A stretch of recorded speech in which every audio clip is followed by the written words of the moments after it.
सात संगत जी, प्यार से कहना धन निरंकार जी। सात संगत, आज 13 मई के दिन हम इतनी सत्संग आज दूर दूर से भी चल के आई है। सिर्फ दिल्ली ही नहीं, बाकी आसपास के और शहरों से भी।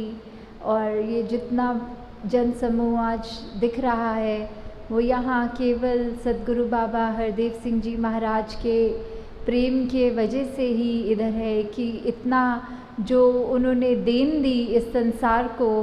और भक्तों को। तो हम श्रद्धा रूप में आज ये समर्पण दिवस पे अपने मन का समर्पण उस सद्गुरु को करने आए हैं। दासी के लिए अभी आज बोलना बहुत ही मुश्किल हो रहा है, क्योंकि ना कि सिर्फ एक पिता के बारे में बोलना, पर जो दासी के सद्गुरु रहे हैं और जिनकी चरण कमल में दासी पली बड़ी हुई है, एक एक चीज़ जो सीखी है वो उनसे और सद्गुरु माता जी से सीखी है। और आज और ख़ास करके वो जो अभी डॉक्यूमेंट्री भी देखी और हम सबकी आंखें उसमें नम हो गईं। सद्गुरु बाबा जी को जो पसंद आता था हमेशा वो यही आता था कि किस तरह सत्संग एक साथ प्यार से एक दूसरे के साथ निम्रता के रवैये से पेश आए। और सिर्फ सत्संग में ही नहीं, जब दुनिया में जाएं, इधर उधर किसी के भी संपर्क में आएँ तो हमारे वर्ड से ज़्यादा हमारे कर्मों में वो बात झलके कि किस तरह हम इस एक ये यूनिवर्सल ब्रदरहुड की बात या ये वननेस की बात, हार्मनी इन वननेस की तरह। और अभी भी जिस तरह बाबा जी के विचार में वो पुल वाला जिक्र भी सुना कि किस तरह हम ऐसे एक दूसरे के मनों तक पहुँचें, किसी के साथ कड़वा ना बोलें। और जब भी किसी ने बाबा जी की कभी भी तारीफ़ करनी तो इतना उनका ये जो हम्बल एक निम्रता वाला जो व्यवहार था, कभी भी वो कोई भी प्रशंसा कर दे उसका क्रेडिट खुद नहीं लेते थे। कहते थे कि हमारी सत्संग की ये सिखलाई है, इसीलिए आप ये जो तारीफ़ कर रहे हैं उसका हकदार मैं हूँ नहीं। तो इतनी बड़ी बात जब सद्गुरु खुद कह दें, जबकि कर्ता धर्ता सभी वो थे, फिर भी ये क्रेडिट पूरी सत्संग को देते थे। कोई भी देखते थे कि मन में किसी के भी ऐसा भाव है जो अगर आंसू रूप में दुख में है, तो वहीं बात करने को भी एक बार ही पूछा कि इतनी सत्संग में काफ़ी महापुरुष चाहते हैं कि नज़दीक से दर्शन हो पाएँ, आपके मन के भाव रखें, पर इतनी तादाद में संगत होती है तो वो एक एक से वन ऑन वन संभव नहीं। तो दासी ने एक बार पूछा कि वो फिर किस तरह होता है, तो बाबा जी ने एक ही बात कही कि सबके जो मन की बात है वो दास एक सिमरन रूप करके कि जिसके भी दुख तकलीफ़ जो भी है इस निरंकार से एक अरदास कर देता था कि कोई भी इस संसार में दुखी ना हो, सबको ये एक सहज भाव की अवस्था मिले कि सुख दुख तो लगा ही रहता है दुनिया में, पर किस तरह वो अवस्था कि हम एक सहज भाव रखें, एक विश्वास इस निरंकार पे, परमात्मा पे इतना गहरा रखें कि स्थिति चाहे हमें अच्छी मिल रही हो या बुरी मिल रही हो, पर उसमें सिर्फ निरंकार का शुक्राना ही करना है। और दूसरी बात ये बिल्कुल नहीं सोच के कहना कि ऐसा भी तो हो सकता था जो और अच्छा होता, अभी कितनी बेकार स्थिति में हूँ, इसने मुझे ऐसा बोला। वो कहते थे कि बिल्कुल हमें मन में एक मिनट के लिए भी नहीं सोचना कि ये परमात्मा कुछ ऐसा कर रहा है जो हमारे लिए अच्छा नहीं है, बल्कि हर पल हमें ये शुक्रगुज़ार रहना है। और बाबा जी के बारे में या जो जो उन्होंने पूरी सत्संग को हमें ये जो सिखलाई दी है, इसका बयान करते चले जाएं तो बहुत दिन रात लग जाएगी और एक एक एस्पेक्ट फिर भी छूट जाएंगे। तो दासी ने पर्सनल एक्सपीरियंस से जो जो नज़दीक रह के या संगत रूप में भी देखा तो बाबा जी ने यही चाहा कि किस तरह इस निरंकार का जो आधार लेंगे हम, तो ही हम अपने जीवन में ऐसे कर्म कर सकेंगे जो हमको खुद को भी अच्छा लगेगा और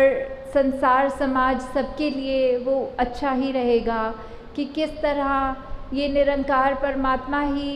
एक ही चीज़ है, वो सबसे इम्पॉर्टेंट भी है और वही है जो है, बाकी सब कुछ सेकेंडरी है। और किस तरह हमें ये नहीं कहना चाहिए कि जब कोई सहारा नहीं है तो निरंकार का सहारा लें, बल्कि पहला सहारा ही वो निरंकार का सहारा होना चाहिए। और साथ ही बाबा जी एक बारी ये भी बोल रहे थे कि मैं बाबा जी के ऑफिस में जाने का मौका मिला उनको पानी देने के लिए, तो एकदम से वो सिमरन कर रहे थे तो दासी दरवाज़े पे ही खड़ी हो गई ग्लास और ट्रे लेके। और जब बाद में उन्होंने दासी की ओर देखा और मुस्कुराए, तो दासी ने एकदम पानी ऑफ़र ही किया और वो शायद मेरे मन के भाव उस तरह उन्होंने उस समय पढ़ लिए कि ये मैं मन में कोई सवाल लेके आई हूँ। तो उसी समय उन्होंने खुद ही कह दिया कि आज मेरे को तकरीबन आधा घंटा हो गया था और निरंकार का एहसास ये सिमरन रूप दास के मुंह से नहीं निकला। उसी समय मन में इतनी शर्म आई कि ये सद्गुरु होकर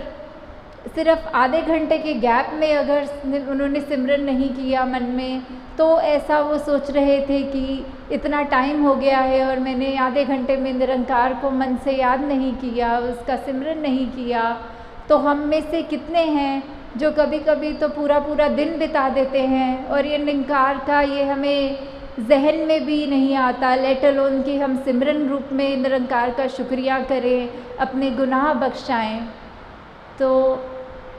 दासी आपसे और समय नहीं लेगी, अभी बाहर बरसात भी तेज़ हो गई है और आप सब लगभग 4 घंटों से इधर आए हैं, घरों को दूर भी जाना है।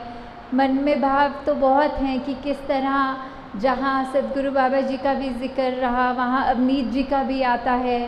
और आज के दिन दासी वो सारा जितना भी कम ही समय चाहे मिला उनके साथ बिताने को, पर वो एक पे एक पल उन्होंने भी कि किस तरह एक आइडियल गुरसिक कैसा होता है, एक जीवन उसका कैसा होता है, अपने जीवन में वो भाव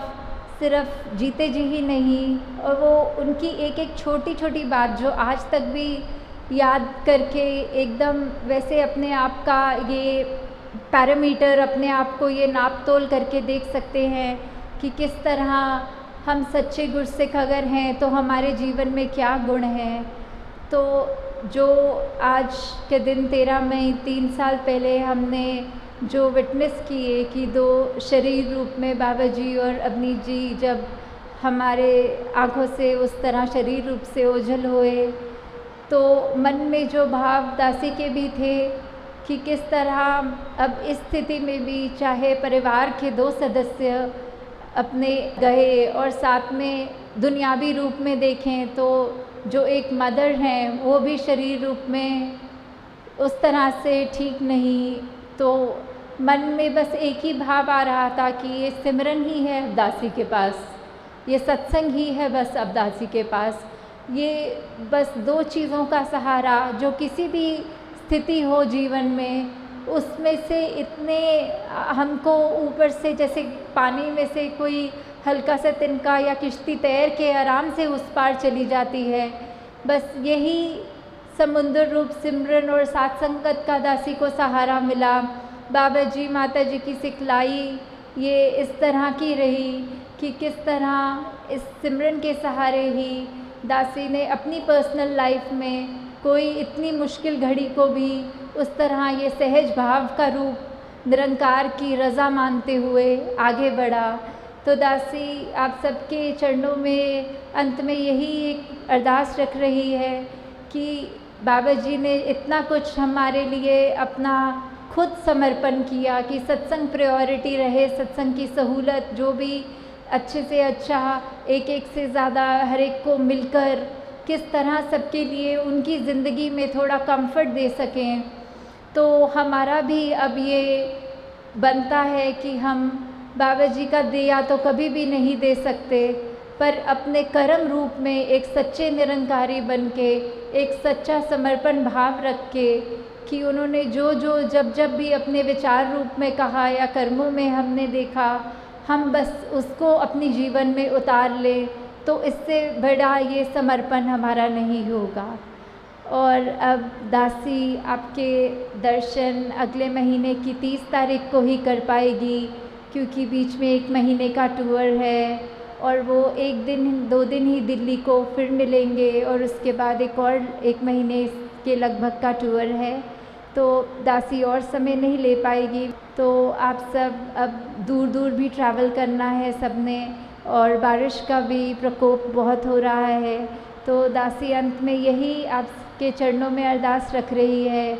कि बस एक सच्चे मन से, सिर्फ आज की सोशल मीडिया के युग में अगर हम सिर्फ बाबा जी की फ़ोटो लगा के अपने इंस्टाग्राम पे, व्हाट्सएप पे या फेसबुक पे उसके और 2 लाइनें कोई अच्छी सी लिख दें, ठीक है, मन में भाव है तो वो भी मुबारक, पर सच्चे रूप की श्रद्धांजलि उस दिखावे में नहीं है। सच्चे मन में सिर्फ वही समर्पण है जो हम अपने जीवन को प्रवर्तन करेंगे, जो हम अपना मन प्रवर्तित करेंगे कि किस तरह हमारा चेंज ऑफ हार्ट, जो अब सिर्फ प्यार, विशालता, नम्रता, ऐसे सारे गुणों को अंदर रखे और कुछ हमारी ज़िंदगी से ना झलके। साथ संगत जी, प्यार से कहना, धन निरंकार जी।